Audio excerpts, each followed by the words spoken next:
Hello, my friends. Jose here again. This is Wednesday on the Pitfalls to Prevent Walking in the Holy Spirit podcast. I just want to speak to you from my heart today. I went to a doctor's appointment right now. I think I have a special grace from the Lord, but I think maybe all of us have that special grace and we just don't put it into practice. You know, people, I don't care who you are. You're a Christian, you're a non-Christian. It's been my experience. You can be a Muslim. You can be living in the boonies, out in the outback of Maasai land. I've ministered in different tribes in Africa, not just in Kenya, but in Tanzania and in Uganda. I think in Tanzania, I was there, and they invited me to do some meetings there a few years ago, and they took us to lion country, where they have lions in Tanzania. And we were there. I did not see any lions, but this is where the lions roam in Tanzania. And I was to Tanzania. I've been to Uganda. I lived in Kenya. I've been with people that could not speak English. I have a good Maasai pastor friend of mine that I'm going to meet with him tomorrow. He does not speak a lick of English, and I do not speak a lick of Maasai or Swahili because I lived in Kenya for a few years. But since we met years ago, there's a language of love in between us, though we do not understand each other. The language of love.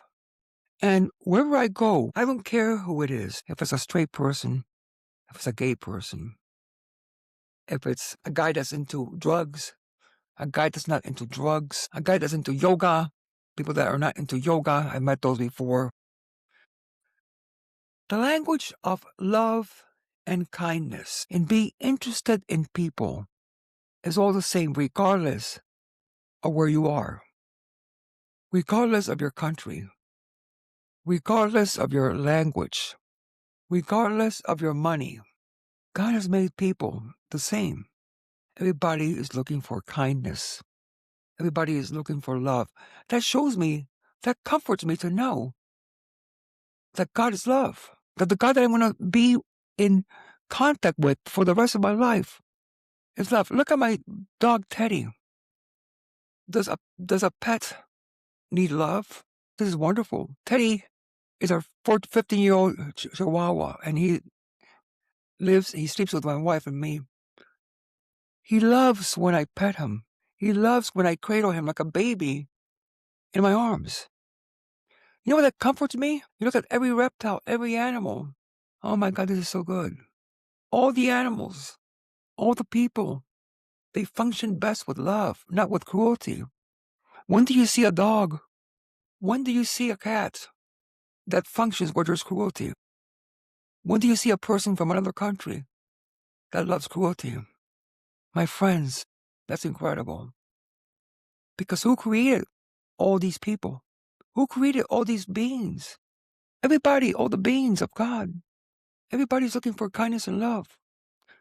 Oh my God, my friends, don't you understand? This is a testimony of who our God is. Oh my God. And if people are looking for kindness and love in heaven and here, how much better up in heaven? Oh, we've been created by the God of love.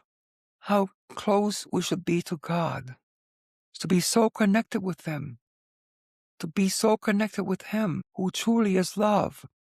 The proof is that everything that He created is looking for love. You don't see a person that loves cruelty. You don't see an animal that loves cruelty. You don't see a plant that does not want to be watered or want to get sun. Everything is based upon love, health, and kindness. Oh, the God that we have, my friends. How blessed we are and how blessed it is to live in union to this God.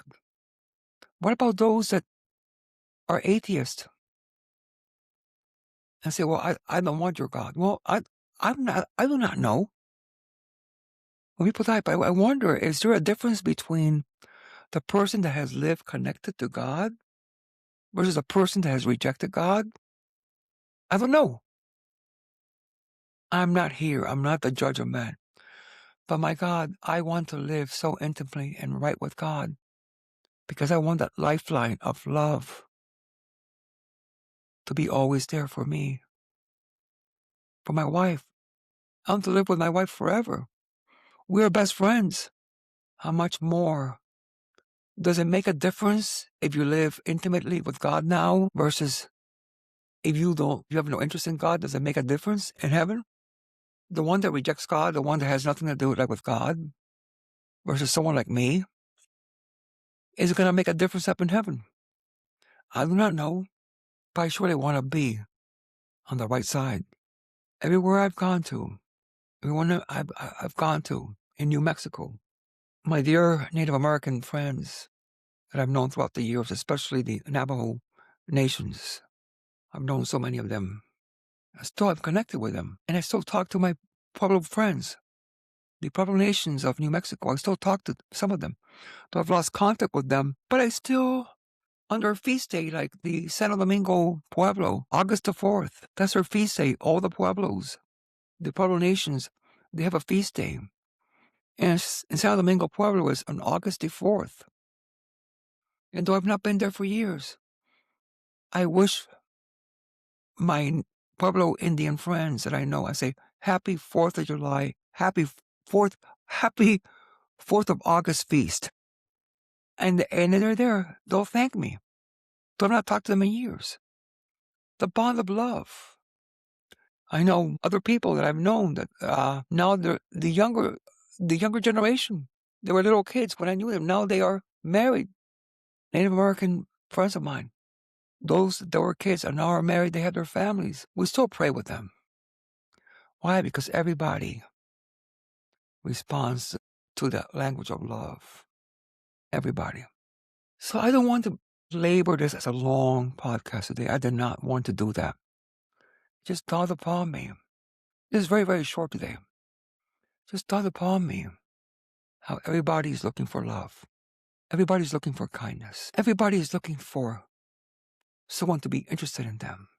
The person that's in a hospital desk.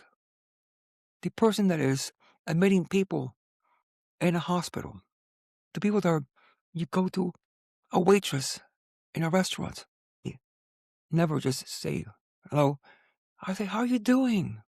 My name is Jose. This is my wife, Mary. We would like to order this. Oh, this food is so good. Thank you so much. You know, just we live in a world where people are just sour, can be mean. You know, like I went to a doctor's appointment today. You know, just, something that I had to do. But the lady that checked me in, we were there before, and I got into a conversation with her, and I just talked to her, and I made her laugh. She had met so many people that are sick, and God willing, I don't believe I'm sick. It was just a doctor's appointment. But I sat down there, and I just talked to her, and she remembered when we were there last time. I talked to her. I asked her about how things. I asked her about the ice storm that we had back in Virginia, and I told her my windshield cracked. And she told me, "Oh, mine also cracked." You know, just going the extra mile. She said to me, when they send you like a survey, I say I will give you 10.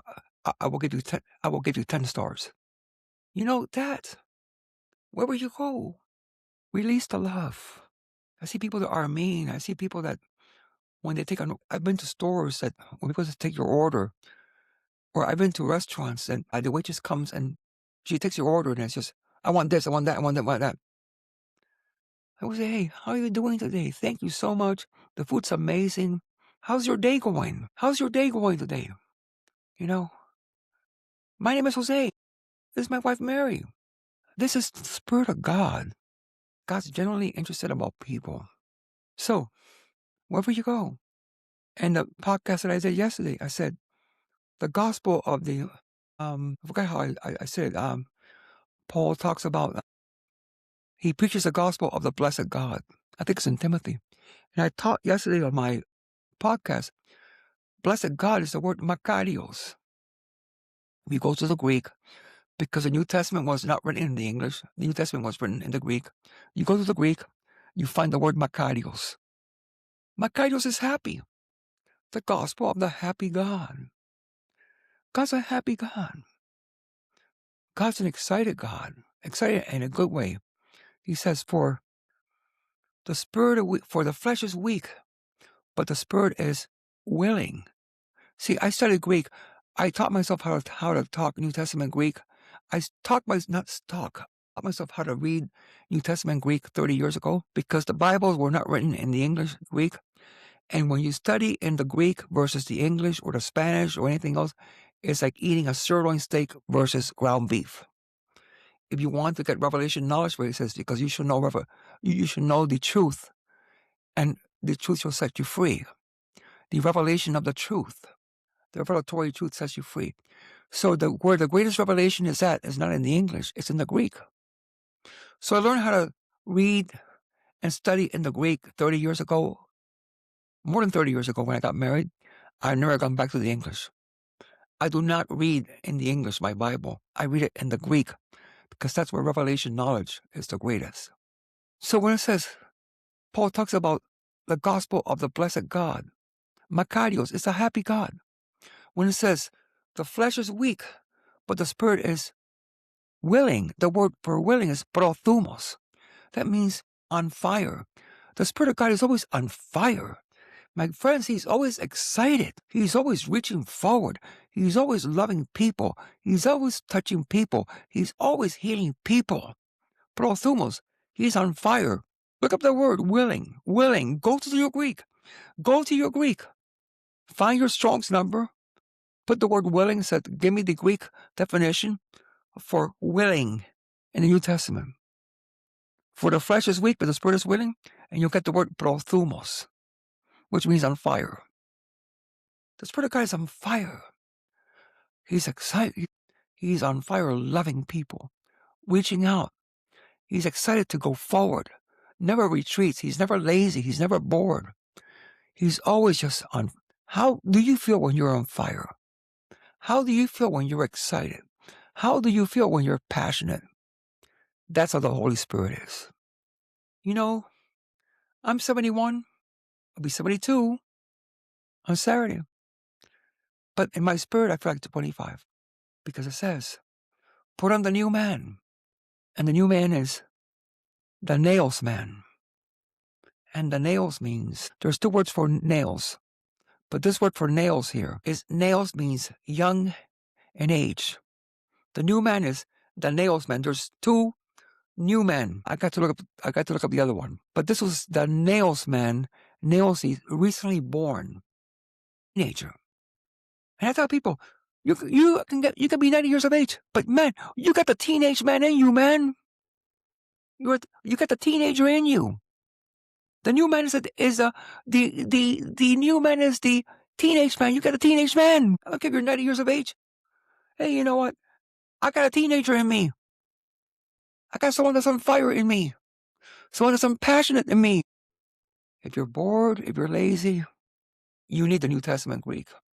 Honestly. You need the New Testament Greek. So, okay, my friends, just be energetic. Be fresh.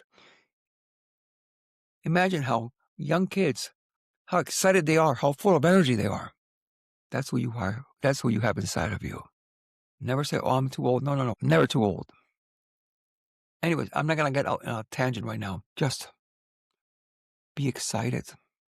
Love, embrace, be interested in people, be fresh, be happy, be excited, be joyful, be funny. Have a nice word to say to everybody. Don't become an old prune.